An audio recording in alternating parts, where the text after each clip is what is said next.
Olá, pessoal, boa tarde. Eu me chamo Vinícius Orsini, sou advogado, falo aqui de Florianópolis.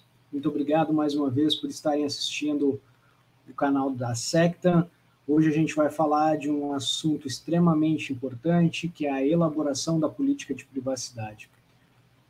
Política de privacidade talvez seja um instrumento mais solicitado por parte dos empresários, né? Porque ela tem ela gera uma falsa impressão que, uma vez publicada, a política de privacidade ela traria a conformidade, ela traria a adequação para aquele ambiente empresarial.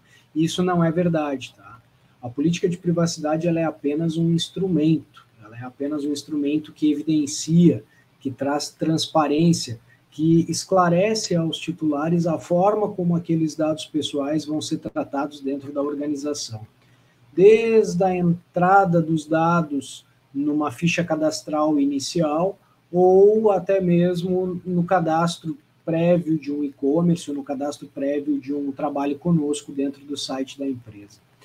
Então, bem objetivamente, a política de privacidade ela tem que constar a razão social, ela tem que constar o site onde essa empresa se evidencia, ela tem que constar um canal de e-mail de comunicação, porque mesmo que essa empresa não tenha a obrigatoriedade de contratar um DPO, de nomear um encarregado de proteção de dados, que é o caso das pequenas e médias empresas, de acordo com o porte do tamanho do banco de dados que ela movimenta, o canal de comunicação ele é fundamental. Tem que ter um canal de comunicação entre os titulares e a empresa para esclarecer como está sendo feito esse tratamento.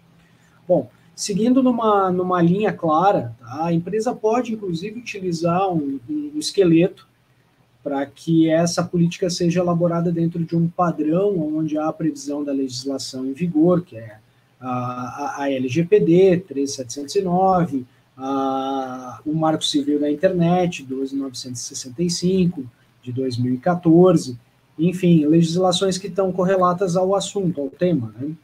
Importante que na política de privacidade esteja descrito quais são os dados pessoais que vão ser tratados, de que forma eles ingressam, quais os caminhos que eles percorrem dentro da organização até a eliminação, quanto tempo eles ficam armazenados, se eles ficam armazenados por obrigação contratual ou por obrigação regulamentar, ou seja, por força de lei, que é o caso, por exemplo, de dados relativos à contratação dos empregados.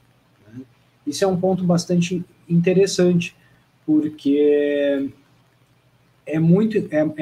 fica muito evidente que empregados também são titulares. Né? Empregados também são titulares. Então, todos os dados fornecidos para aquela empresa contratar são dados pessoais dos empregados e devem estar esclarecidos dentro da política de privacidade como serão tratados especificamente. Clientes também são titulares, né? Mas se diferem um pouco as finalidades e as hipóteses de tratamento. Por exemplo, para o empregado, a finalidade é a contratação formal para o colaborador, né? Já para o cliente é a prestação de serviço, é uma outra finalidade, por exemplo, o estabelecimento de um contrato, né? Firmar um contrato de compra e venda, um contrato de prestação de serviço seria uma outra hipótese de tratamento. Então, essas hipóteses, elas devem estar previstas. Cada maneira como a empresa trata determinados dados deve estar prevista na política de privacidade. Tá? Não sei se fui claro. Qualquer coisa, deixa um comentário aí no chat, deixa um comentário que a gente tenta esclarecer melhor. É um assunto um pouco complexo mesmo, para se esclarecer num vídeo curto. Eu procuro fazer vídeos mais leves aí para tentar transmitir o recado de uma forma mais eficiente, né? Então, seguindo na linha da política de privacidade, da elaboração da política de privacidade, evidenciar quais são os titulares, deixar claro, descrito, né? É um instrumento de transparência, então, evidenciar a origem dos dados pessoais, quais os tipos de dados pessoais, certo? Por exemplo, nome, CPF, e-mail, eventualmente outros dados que sejam necessários, como o número do cartão de crédito, se for um cadastro de compra, Tá? Já na política de privacidade já deve estar descrito ali se a empresa pratica e-mail marketing, se pratica notificações, se requer ou não requer uma autorização específica para enviar um e-mail de atualização de produto, por exemplo. Tá? Isso tudo pode estar previsto lá. Eu já falei a respeito do tempo de armazenamento, que depende ou de obrigação contratual ou de obrigação legal. Vamos abordar agora uma questão primordial aí, que é a questão do compartilhamento. Compartilhamento entre titulares, compartilhamento entre pares, entre prestadores de serviços, compartilhamento entre fornecedores, né? Então, como vai ser feita? De que forma a empresa vai compartilhar esses dados? Ela não vai compartilhar com ninguém, ela vai compartilhar nas redes sociais.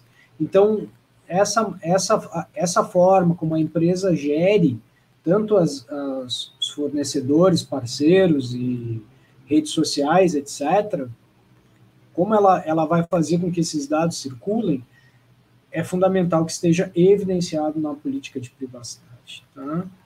Bom, pessoal, assim, ó, vamos passar para um dos últimos itens, que é a questão do compartilhamento fora do país. Compartilhamento fora do país, normalmente ele se dá quando o banco de dados, quando essa empresa faz um backup na nuvem e essa nuvem está num servidor no estrangeiro. Tá?